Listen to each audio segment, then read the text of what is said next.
Section 1. In this section, you'll hear a conversation between David and Claudia about their holiday trip. First, you have some time to read questions 1 to 5.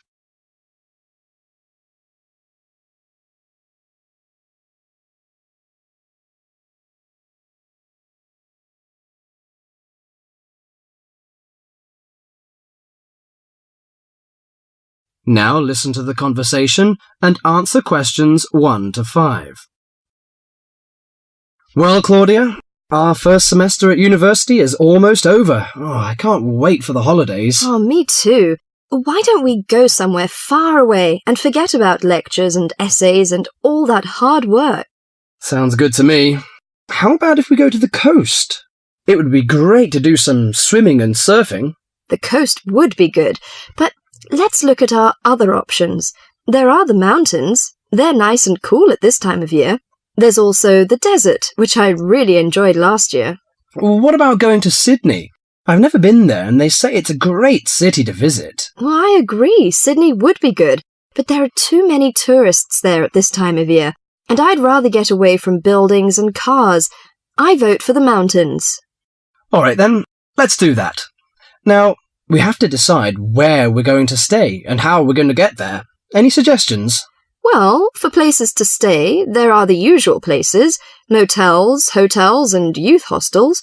We can go camping too. I'm afraid I'm not a very good camper. I tend to feel a bit frightened sleeping outdoors. All right, we'll forget about camping. So, what do you prefer?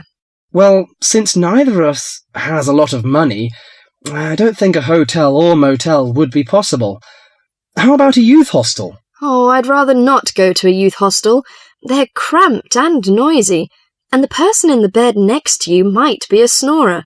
No, I think we should find a small holiday house to rent, and if we get a few more friends to join us, it will be really cheap. Okay. You know, it's the first time for me to travel to the mountains.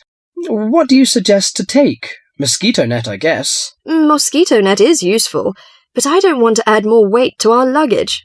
So the insect repellent can do, I think. Besides, aspirins are necessary and some cold cure, in case we feel sick or something like this. Do you think we need binoculars and a camera? Well, it would be a good idea to take binoculars. As to a camera, I'm not very for it. I'd rather record the scenes in my mind. You're right. What about the money? How much do you think is enough, and how we should take it? I've learned from a friend about the cost. He told me that they spent about $480 for 1 week's tour, so I think $500 would be enough. We may need over $300 for the house. Have you got any traveller's checks? No, I haven't, but I've got a credit card and a saving card. Then take the credit cards with us. It would be more convenient to pay the house fees with a credit card.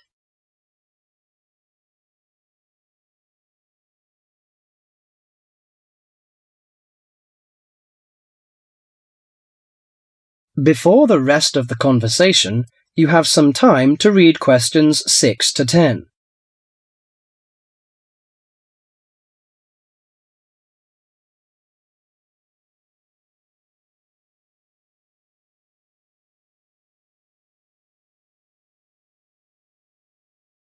Now listen carefully to the rest of the conversation and answer questions 6 to 10.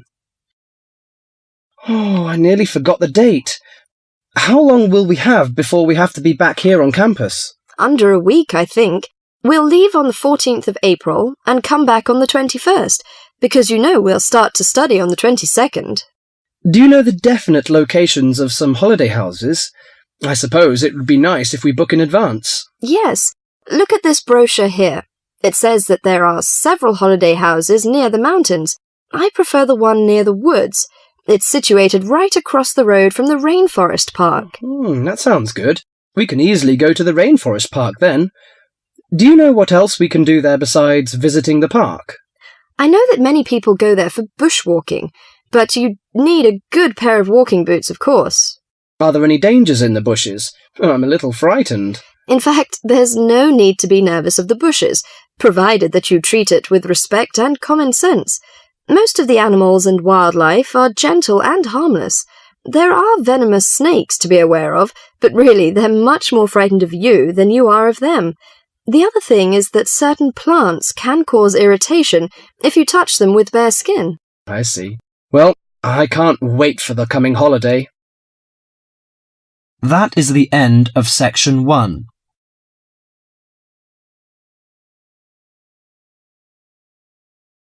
You now have half a minute to check your answers.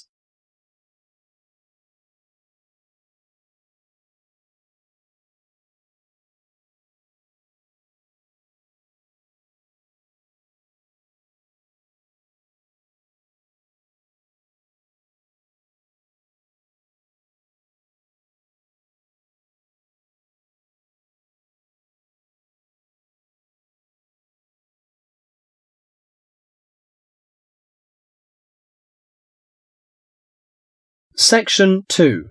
In this section, you'll hear a programme on the city of Brisbane. First, you have some time to read questions 11 to 20.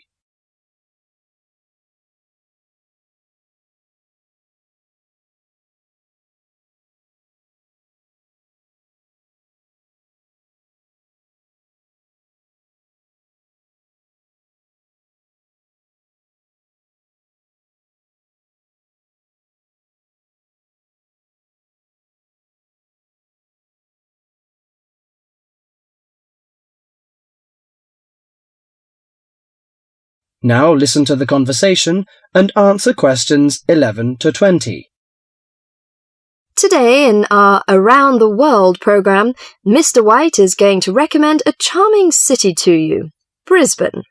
Good morning, ladies and gentlemen. Have you ever been to Brisbane? Well, if you are looking for a mild climate, a relaxed atmosphere, and a lot of culture, Brisbane might be the place for you. Its sunny cafes and offshore islands attract surfers and sun lovers, but it is also the arts capital of Queensland, with many museums and art galleries. This thriving artistic setting mixes well with Brisbane's beach town atmosphere. Together, these two qualities make Brisbane a very desirable place to live. No wonder since 1980 over 500,000 Australians have moved here. Brisbane is now Australia's third largest city. English settlers living in Australia established Brisbane in 1842.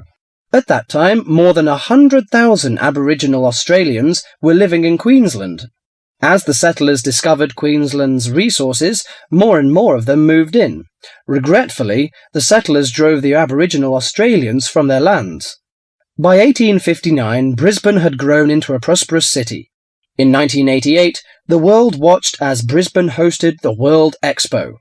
This international fair showcased new technology, but it also showed off the city of Brisbane to the world. Brisbane also hosts a wide range of events year-round. In April, everyone can enjoy a few laughs at the Comedy Festival, and movie lovers will enjoy a film festival that takes place every August. For 2 weeks in September, there is an outdoor festival of the arts. In October, a music festival draws a large crowd. And in January, you can see Brisbane's most bizarre event. You may be surprised to hear that. The annual cockroach races. That's right, people really do train and race cockroaches. Brisbane's nice climate and compact design makes it easy to explore on foot. Follow the golden arrows in a footpath around the city centre. This will lead you on a tour of Brisbane's historical district. From the city centre, take a boat across the Brisbane River to South Bank. This area is popular for its bike paths, beach and weekend market. Hundreds of artists display their wares at this market. It's a great place to pick up some interesting handicrafts. Well, I think what you must be interested in is the unique native animals. Yes, you shouldn't visit Australia without seeing its trademark animals, the koala and kangaroo. The Lone Pine Koala Sanctuary has both. It is located just outside the city centre in beautiful parkland. You can hold one of the park's 130 koalas or feed the kangaroos. Another quiet refuge from the city is Mount Coot-tha, about 8 kilometres from Brisbane. On a clear day, it offers spectacular views of the city. It also has hiking trails and beautiful gardens. Along the Brisbane River, a sunset cruise is also very relaxing. The areas around Brisbane are impressive.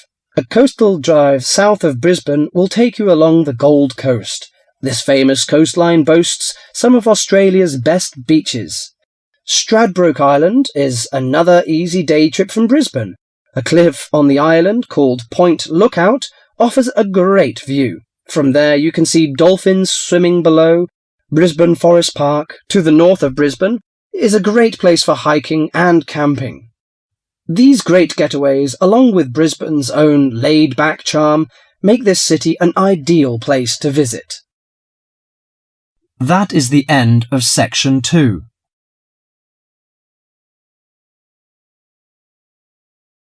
You now have half a minute to check your answers.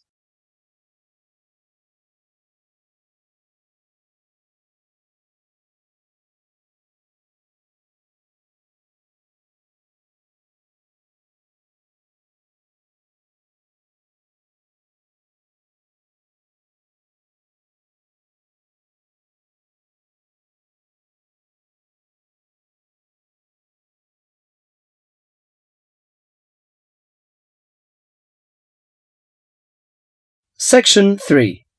In this section, you'll hear two students discussing a survey they have to write as an assignment.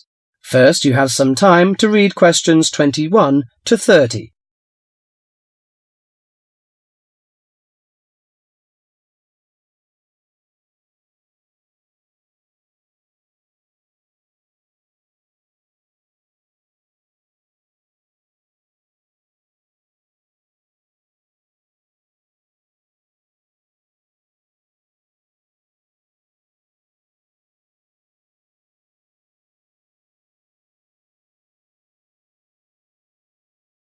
Now listen to the conversation and answer questions 21 to 30. How is your market research project going, George? Very well, actually, Anna. I've just got the results of the survey back, and so now I have to draw some conclusions from the information I've collected. That's good. I'm still writing my questionnaire. In fact, I'm starting to panic, as the project deadline is in 2 weeks, and I don't seem to be making any progress at all. What is your topic? Forms of transportation in the city. What about you? I've been finding out people's attitudes to the amount of violence on television. That's interesting. What do your results show? Well, as I said, I haven't finished writing my conclusions yet, but it seems most people think there is a problem. Unfortunately, there is no real agreement on the action that needs to be taken. Nearly everyone surveyed said that there was too much violence on TV. A lot of people complained that American police serials and Chinese kung fu films are particularly violent.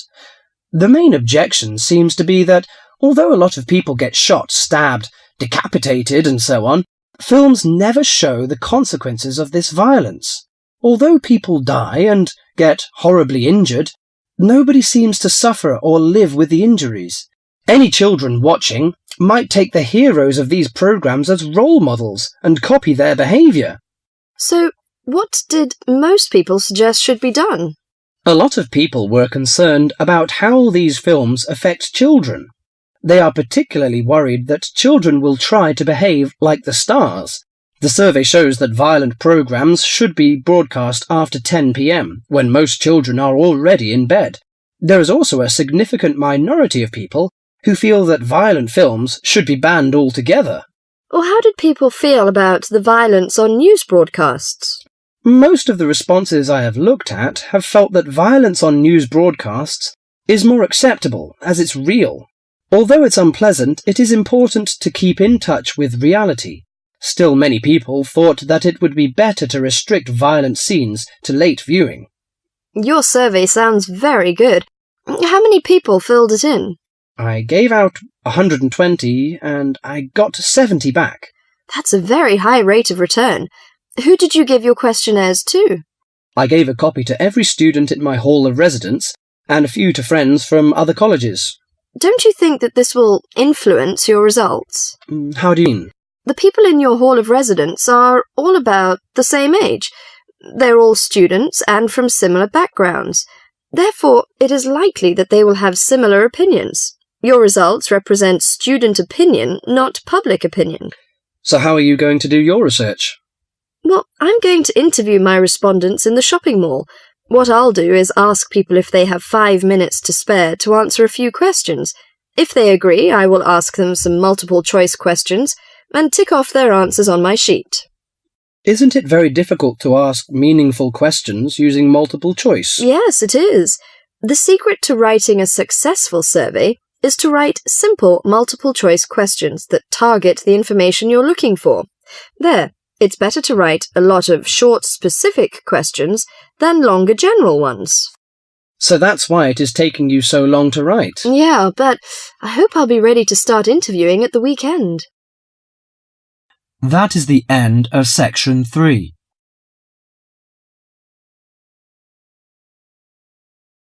You now have half a minute to check your answers.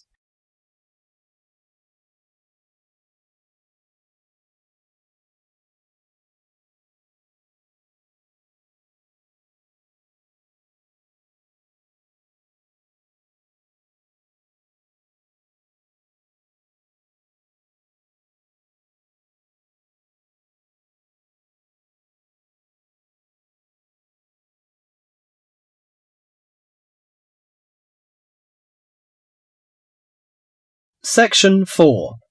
In this section, you'll hear an introduction on the adventure class. First, you have some time to read questions 31 to 40.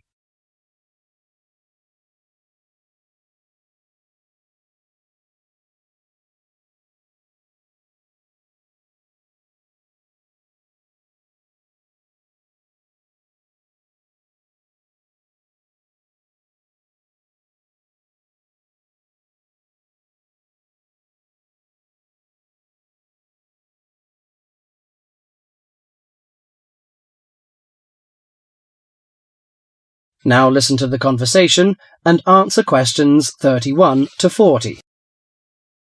Welcome to Adventure Class. I'm the coordinator of the class. During the course of this morning, I hope to give you a clear idea of what we offer in our class. Before my lecture, listen to the comments on the class. Today we sailed into a group of whales. Class takes place in the middle of elephants, giraffes, and hippos. Yesterday's lecture was at the Great Barrier Reef. Do these comments sound like your typical classroom? Probably not. These accounts come from students studying in adventure classes. An adventure class is a unique type of program that combines textbook learning with real-life exploration. Students and teachers travel together for a program in discovery and exploration. The class is provided by the Australian University's International Program, aiming at promoting students' awareness of international communication and global environment. Here are 3 popular adventure classroom programs that are available to you, college students from the freshman to senior students. The first one is called Australia Short Program. The 3-week course begins with several days in Cairns. There we hold classes on coral protection, how the corals are formed, what are their functions, and what are the threats corals are facing. Students then spend the next 2 weeks on a study tour of Queensland. Known for its sunny beaches, rainforests, and remote outback, Queensland provides a rich learning environment. The highlight of the program is the tour to the Great Barrier Reef. Activities include hiking, birdwatching, and boating.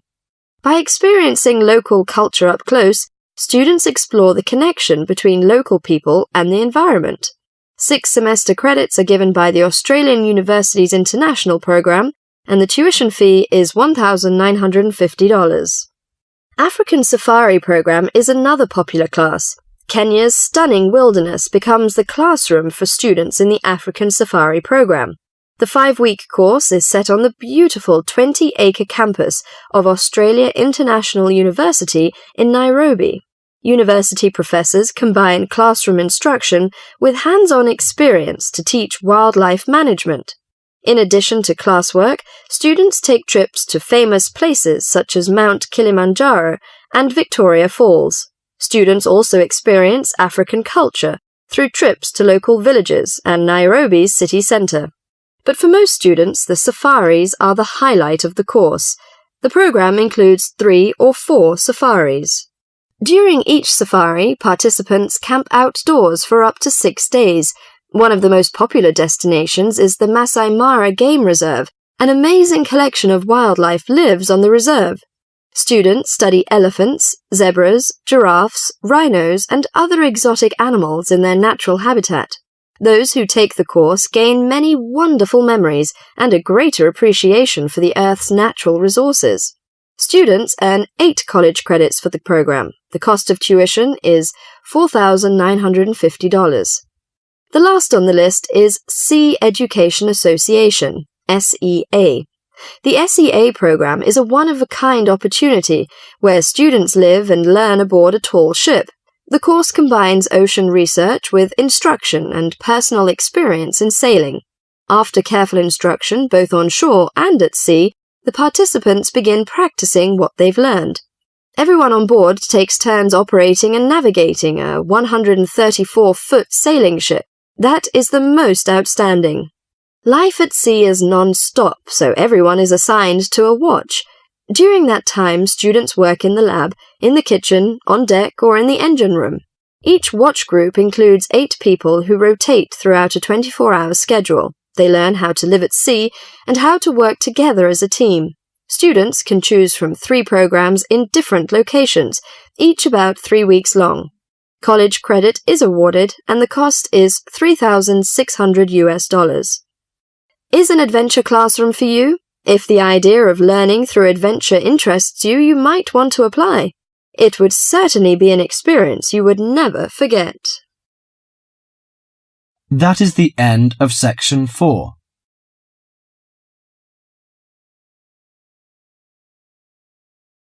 You now have half a minute to check your answers.